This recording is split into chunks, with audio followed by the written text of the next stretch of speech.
স্বাগত ডিবিসি সংবাদে। আপনাদের সাথে আছি আমি আফরিন আনোয়ার। এবারে জানাবো খবরের বিস্তারিত। ট্রান্সশিপমেন্ট বাতিলের পর ভারতে প্রবেশের অনুমতি না পেয়ে বেনাপোল স্থলবন্দর থেকে ফেরত এসেছে বাংলাদেশের তৈরি পোশাকের 4টি ট্রাক, যা স্পেনে রপ্তানি হচ্ছিল। নেপাল ও ভুটানে বাংলাদেশি পণ্য রপ্তানি বাধাগ্রস্ত হবে না ভারত এমনটা জানালেও মাঠ পর্যায়ে নেই সেই নির্দেশনা। এতে কেবল খাদ্য প্রক্রিয়াজাত শিল্পের $10 মিলিয়ন রপ্তানি বাণিজ্য অনিশ্চয়তার মুখে। এমন পরিস্থিতিতে সরাসরি পণ্য রপ্তানির উদ্যোগ নিচ্ছে সরকার। ভারত সরকার হঠাৎ করে ট্রান্সশিপমেন্ট সুবিধা বাতিলের ঘোষণায় নতুন করে বাংলাদেশের আমদানি ও রপ্তানির বাজারে যেন বিনা মেঘে বজ্রপাতের ঘটনা। এতে বৃহস্পতিবার কয়েকটি রপ্তানি ট্রাক বেনাপোল বন্দর থেকে ফেরত এসেছে প্রবেশের অনুমতি না থাকায়। ভারত সরকার ট্রানজিট প্রথা বাতিল করায় এখন আর থার্ড কান্ট্রির পণ্য বেনাপোল দিয়ে রপ্তানি হচ্ছে না। গতকাল থার্ড কান্ট্রির পণ্য নিয়ে আসা 4টি বাংলাদেশি ট্রাক বেনাপোল বন্দর থেকে ফেরত গিয়েছে। এখনও বেনাপোল বন্দরে একটি পণ্যবাহী ট্রাক দাঁড়িয়ে আছে। তবে ভারত সরকারের পক্ষে নেপাল ও ভুটানে বাংলাদেশের পণ্য রপ্তানিতে এমন সুবিধা বাতিলের আওতার বাইরে রাখার কথা বলা হলেও এখনও তা মাঠ পর্যায়ে কার্যকর না হওয়ায় চিন্তিত রপ্তানিকারকরা। তো যেহেতু আমরা পোর্ট কোনো মেসেজ পাইনি এখনও, আমরা অনিশ্চয়তার মধ্যে আছি। তো ফর দ্য টাইমিং আমরা আমাদের ওই জায়গার প্রোডাকশনগুলোকে হোল্ড করে রেখেছি এবং কিছু আমাদের গাড়ি যেটা অন দ্য ওয়েতে ছিল ওগুলোকে আমরা আবার ফিরিয়ে নিয়ে আসতেছি। তবে যে যুক্তি দেখিয়ে ভারত ট্রান্সশিপমেন্ট সুবিধা বাতিল করেছে তার বাস্তবতা রয়েছে জানিয়ে রপ্তানিকারকরা বলছেন, এমন একটি সময়ে বাতিল করা নিয়ে প্রশ্ন উঠেছে। এটা নিয়ে কিন্তু সত্য কথা, ওদের দেশে ইন্টারনালি কিন্তু ম্যানুফ্যাকচারাররা খুশি না, কারণ আসলেই ওদের কনসেশন এবং কিছু সমস্যা কারোতে হতো। তো ওরা এই চাপটা অনেক দিন ধরেই দিয়ে আসছিল। সামহাও ওদের গভর্নমেন্ট এই জায়গাটায় তখন ছাড়টা দেয়নি। তো এখন ছাড়ের টাইমটা হয়তো কোশ্চেনমূলক হয়ে গেছে যে এতদিন দেননি, এখনই কেন আপনি দিলেন। এদিকে বৃহস্পতিবার সচিবালয়ে বাণিজ্য উপদেষ্টা বলেছেন, ভারতের ট্রান্সশিপমেন্ট সুবিধা বাতিলের প্রভাব পড়বে না বাংলাদেশের উপর। রপ্তানি ও বাণিজ্যে কোনো ধরনের সমস্যা না হয় সেদিকে বিবেচনা করে দ্রুত তৃতীয় দেশগুলোর থেকে সরাসরি পণ্য রপ্তানির দিকে যাচ্ছে সরকার। প্রতিবন্ধকতাগুলো আছে সেগুলো কিছু কাঠামোগত, কিছু খরচের দিক দিয়ে আমরা এই সকল জিনিসকে সমন্বয় করে আমাদের সক্ষমতা বৃদ্ধি করব এবং আমরা আশা করি ইনশাল্লাহ আমি এটাতে কোনো সমস্যা দেখছি না। তবে রপ্তানিকারকরা বলছেন, বিকল্প হিসেবে এশিয়ার অনেক বন্দর থাকলেও তার ব্যবহারে অর্থ ও সময় দুটোই ব্যয় বেশি হবে। তাতে উৎপাদন সক্ষমতায় প্রতিযোগী দেশগুলোর তুলনায় পিছিয়ে যাবে বাংলাদেশ খানিকটা। মেহের মনি, ডিবিসি নিউজ, ঢাকা। জুলাই আগস্টের গণহত্যায় জড়িত থাকার অপরাধে আওয়ামী লীগ সাধারণ সম্পাদক ওবায়দুল কাদের সহ 10 জনের বিরুদ্ধে ইন্টারপোলের রেড নোটিশ জারির আবেদন করেছে প্রসিকিউশন। গণমাধ্যমকে এই তথ্য জানান চিফ প্রসিকিউটর তাজুল ইসলাম। বলেন, গণহত্যার মাস্টারমাইন্ড ও সরাসরি জড়িতদের বিচারকে অগ্রাধিকার দিচ্ছে প্রসিকিউশন। শেখ হাসিনার বিচার জুলাই গণহত্যার বিচারের প্রত্যাশা পূরণ করবে বলেও জানিয়েছেন তিনি। জুলাই আগস্টের গণ অভ্যুত্থানে পুলিশ সহ আইনশৃঙ্খলা বাহিনীর নির্মমতায় স্তম্ভিত হয় জাতি। এতে প্রাণ হারান প্রায় 1,500 মানুষ, যাদের বেশিরভাগই শিশু ও শিক্ষার্থী। এসব হত্যা, গণহত্যা ও মানবতাবিরোধী অপরাধের বিচারের দাবিতে আন্তর্জাতিক অপরাধ ট্রাইব্যুনাল পুনর্গঠন করা হয়। সংশোধন আনা হয় আইনেও। সংশোধিত আইন ও বিচার কাজের সবশেষ অগ্রগতি তুলে ধরতে আন্তর্জাতিক অপরাধ ট্রাইব্যুনালে সাংবাদিকদের সঙ্গে মতবিনিময় করতে প্রসিকিউশন টিমের এই আয়োজন। রাষ্ট্রপক্ষ জানায়, এ পর্যন্ত 339টি অভিযোগের বিপরীতে আসামি 141 জন, যেখানে শেখ হাসিনা সহ পলাতক 87 এবং গ্রেফতার 54 জন, যার মধ্যে রয়েছেন মন্ত্রী, এমপি, পুলিশ ও সেনা কর্মকর্তা। পুরো প্রক্রিয়ায় অগ্রাধিকার পাচ্ছে গণহত্যার মাস্টারমাইন্ড ও সরাসরি জড়িতদের বিচার। আমাদের জুলাই আগস্টের শহীদেরা তাদের চরম আত্মত্যাগের মধ্য দিয়ে আমাদেরকে রাষ্ট্রকে আমাদের রাষ্ট্র হিসাবে গড়ার এক অভূতপূর্ব সুযোগ এনে দিয়েছেন। শেখ হাসিনা ছাড়া নতুন করে 10 জনের বিরুদ্ধে ইন্টারপোলের রেড নোটিশ জারির আবেদন করা হয়েছে বলে জানান চিফ প্রসিকিউটর, যাদের মধ্যে রয়েছেন সাবেক আওয়ামী লীগের সাধারণ সম্পাদক ও সেতুমন্ত্রী ওবায়দুল কাদের, সাবেক স্বরাষ্ট্রমন্ত্রী আসাদুজ্জামান খান কামাল, সাবেক পররাষ্ট্রমন্ত্রী হাসান মাহমুদ, সাবেক মুক্তিযুদ্ধ বিষয়ক মন্ত্রী আকম মোজাম্মেল হক, সাবেক বস্ত্র ও পাট মন্ত্রী জাহাঙ্গীর কবির নানক, ঢাকা দক্ষিণ সিটির সাবেক মেয়র ফজলিনুর তাপস, সাবেক তথ্য প্রতিমন্ত্রী মোহাম্মদ এ আরাফাত, সাবেক জ্বালানি প্রতিমন্ত্রী নসরুল হামিদ পিপু, সাবেক শিক্ষামন্ত্রী মহিবুল হাসান চৌধুরী নফেল, সাবেক প্রধানমন্ত্রী নিরাপত্তা বিষয়ক উপদেষ্টা তারিক আহমেদ সিদ্দিকী। এই 10 জনের বিরুদ্ধে আমরা রেড নোটিশের জন্য সমস্ত ডকুমেন্ট তৈরি করে আমাদের অফিস থেকে ইন্সপেক্টর জেনারেল অফ পুলিশের অফিসে পাঠিয়েছি এবং তারা সেখান থেকে যথানিয়মে এটা ইন্টারপোলের কাছে পাঠাবেন। আসামিদের স্বচ্ছ ও নিরপেক্ষ বিচার নিশ্চিতে গঠনমূলক সমালোচনার মাধ্যমে ট্রাইব্যুনালকে সহযোগিতা করতে সাংবাদিকদের প্রতি আহ্বানও জানান চিফ প্রসিকিউটর। আমাদের ভুল ভ্রান্তি থাকলে আমাদের নলেজে আনেন। Mizan Ahmed, DBC news, Dhaka.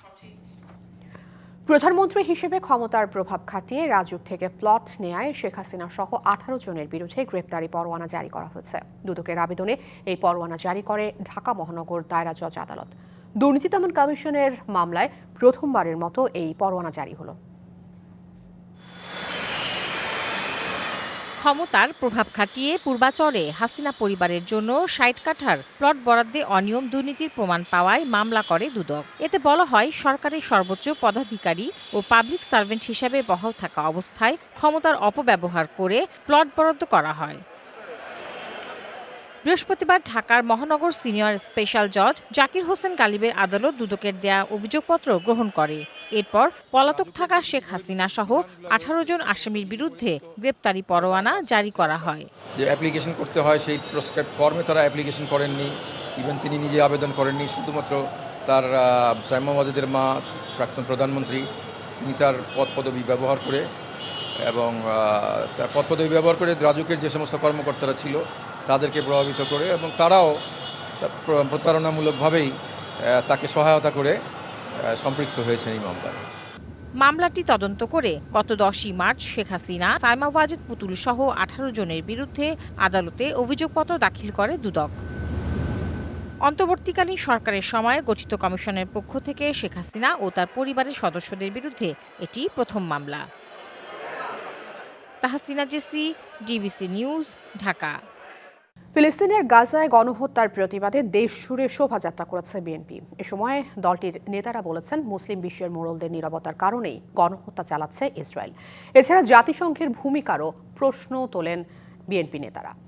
দলমতের ঊর্ধ্বে উঠে দেশের সবাইকে ঐক্যবদ্ধ হয়ে শান্তিপূর্ণভাবে ইসরায়েলি বর্বরতার প্রতিবাদ করার আহ্বান জানিয়েছেন তারা। পাশাপাশি অন্তর্বর্তী সরকারের নিষ্ক্রিয়তার সমালোচনা করেন বিএনপি নেতারা।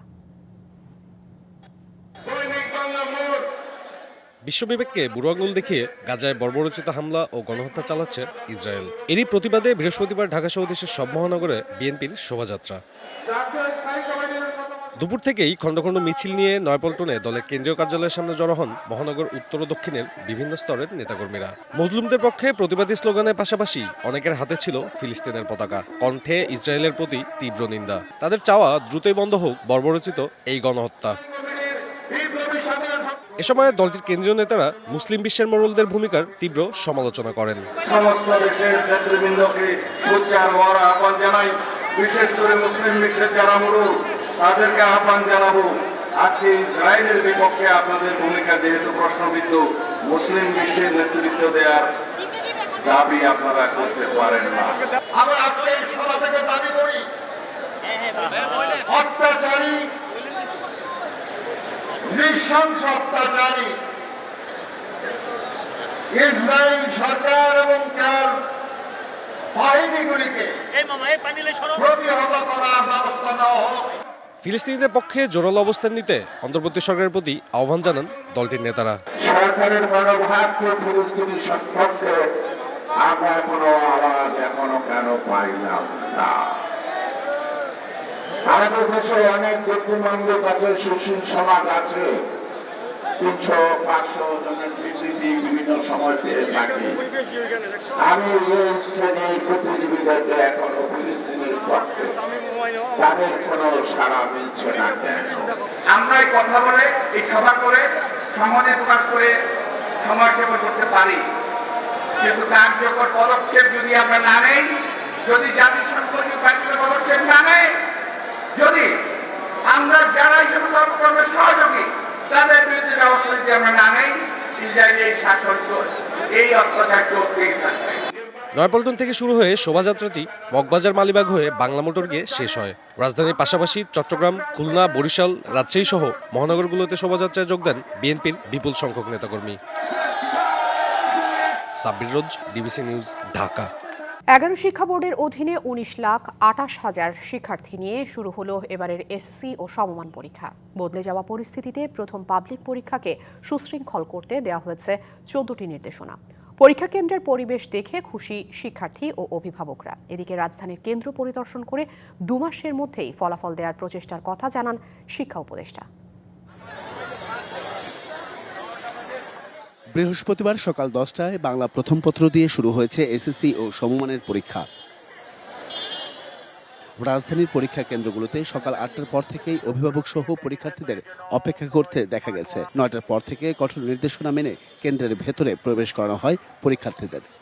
পরীক্ষার মধ্যে একটা নিয়মিত বিরতি দিয়ে পরীক্ষা নেওয়াটাই, বিশেষ করে এসএসসি লেভেলে এই প্রথম পরীক্ষাতে এরকম গ্যাপ দেওয়াটাই আমি মনে করি যে বাচ্চাদের জন্য ভালো হয়। মোটামুটি প্রিপারেশন নিচ্ছি, এখন বাকিটা আল্লাহর উপর, আশা করতেছি ভালোই হবে কিছু একটা। মার্চে হওয়ার কথা ছিল, তারপর এখন তো এপ্রিলে হইতেছে, 1 মাস পুরো সময় লাগবে পরীক্ষা শেষ হইতে।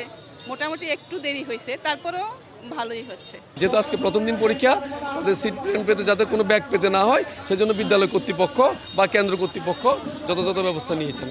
এদিকে রাজধানীর মতিঝিল সেন্ট্রাল গভর্নমেন্ট স্কুলের এসএসসির কেন্দ্র পরিদর্শন শেষে 2 মাসের মধ্যেই ফলাফল প্রকাশের বার্তা দেন তিনি। পরীক্ষা নিয়ে সব ধরনের গুজব থেকে সতর্ক থাকার আহ্বান জানান তিনি। তার জন্য সকলের কাছে আমি বিনীত অনুরোধ জানাচ্ছি যে আপনারা ওগুলো থেকে বিরত থাকবেন। যদি জেনুইন সমস্যা থাকে অবশ্যই আপনাদের দায়িত্ব সেগুলো সংশ্লিষ্ট কর্তৃপক্ষের কাছে নিয়ে আসা, যাতে তারা যাচাই বাছাই করতে পারেন। কিন্তু আপনি একটা জিনিস পেলেন, সেটা সামাজিক মাধ্যমে ছড়িয়ে দিলেন, এবং সেটার দায়িত্ব অবশ্যই আপনাকে নিতে হবে। অনেক ভয় লাগলেও পরীক্ষা ভালো হয়েছে, তবে এমসিকিউ কঠিন হওয়ার কথা জানান পরীক্ষার্থীরা। বেশি ভয় লেগেছিল কজ 1 মাস আমরা লেট হয়ে গিয়েছিলাম, বাট এখন আলহামদুলিল্লাহ ভালো হয়েছে। এমসিকিউটা একটু হার্ড হয়েছে, বাট সিকিউ অত হার্ড হয় নাই, সিকিউ ঠিকঠাক ছিল। নির্ধারিত সময়ে সব প্রশ্নের উত্তর দিতে পেরে খুশি পরীক্ষার্থীরা। কোয়েশ্চেনটা একটু হার্ড ছিল, বাট হ্যাঁ এক্সাম ভালো হয়েছে। রাজধানীর মতো একই দৃশ্য ছিল সারা দেশের পরীক্ষা কেন্দ্রে। সুশৃঙ্খল পরিবেশ পেয়ে শিক্ষার্থীদের মতো খুশি অভিভাবকরাও। ওর জন্য কোনো আল্লাহর রহমতে কোনো ব্যাপার না, টেনশন নাই। ও স্কুলে যেভাবে পরীক্ষা দিছে এই কেন্দ্রেও সেভাবে পরীক্ষা দিব। প্রিপারেশন ভালো আছে, আশা করি রেজাল্টও ভালো হবে। জুলাই অভ্যুত্থানের পর প্রথম পাবলিক পরীক্ষা। এবারে পরীক্ষায় রয়েছে 14টি নির্দেশনাও। আমরা যেহেতু এসসি দিইনি, তো ওটা প্রথম বড় পরীক্ষা, জীবনের প্রথম ধাপ। তো সকলে আমার জন্য দোয়া করবেন। প্রিপারেশন যেমন নিছি, আশা করি সেটাই যাতে কমন পাওয়া যায়, পরীক্ষা যাতে আমাদের ভালো হয়। প্রিপারেশন মোটামুটি ভালোই আছে, চেষ্টা করব আল্লাহর রহমতে ভালো রেজাল্ট করার। 13 মে পর্যন্ত চলবে পরীক্ষা। প্রতিদিন সকাল 10টা থেকে দুপুর 1টা পর্যন্ত তৃতীয় পরীক্ষা অনুষ্ঠিত হবে। ব্যবহারিক পরীক্ষা হবে 15 থেকে 22 মে পর্যন্ত। Ariful Islam, DBC news, Dhaka.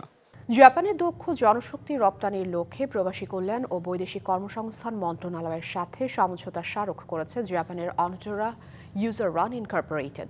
দুপুরে প্রবাসী কল্যাণ ও বৈদেশিক কর্মসংস্থান মন্ত্রণালয়ে এক অনুষ্ঠানে উপদেষ্টা ডক্টর আসিফ নজরুল বলেন, এই সমঝোতা স্মারকের মাধ্যমে প্রবাসে দক্ষ কর্মীদের যাবার সুযোগ আরও সুপ্রসারিত হলো। আরও জানান, এর মাধ্যমে প্রবাসে গমনিচ্ছুরা বিনামূল্যে জাপানি ভাষা ও কারিগরি বিষয়ে প্রশিক্ষণের সুযোগ পাবে। এছাড়া প্রতিষ্ঠানটি বিনা অভিবাসন ব্যয়ে জাপানে কর্মসংস্থানের ব্যবস্থা করবে। জাপানি প্রতিষ্ঠানটির পরিচালক বলেন, জাপান তরুণ, যোগ্য ও দক্ষ লোকবল নিতে চায়।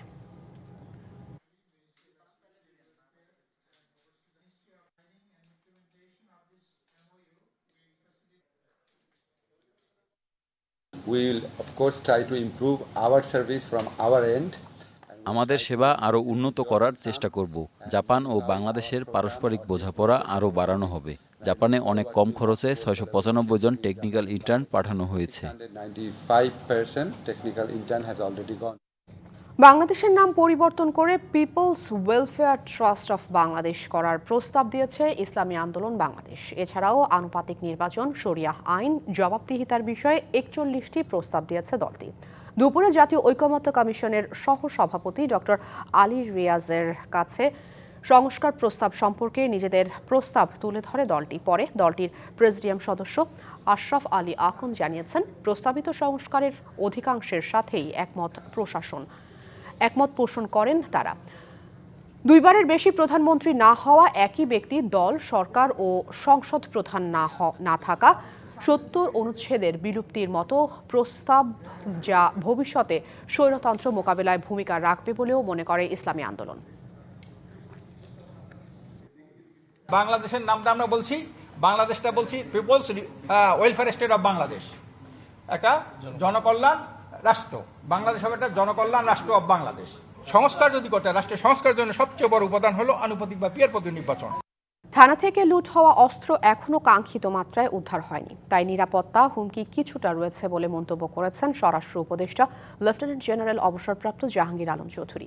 দুপুরে সিলেট বিমানবন্দর থানা পরিদর্শন শেষে সাংবাদিকদের কাছে একথা বলেন তিনি। এ সময় উপদেষ্টা বলেন, গণঅভ্যুত্থানের পর পুলিশ প্রশাসনকে এখনো পুনর্গঠন করা সম্ভব হয়নি।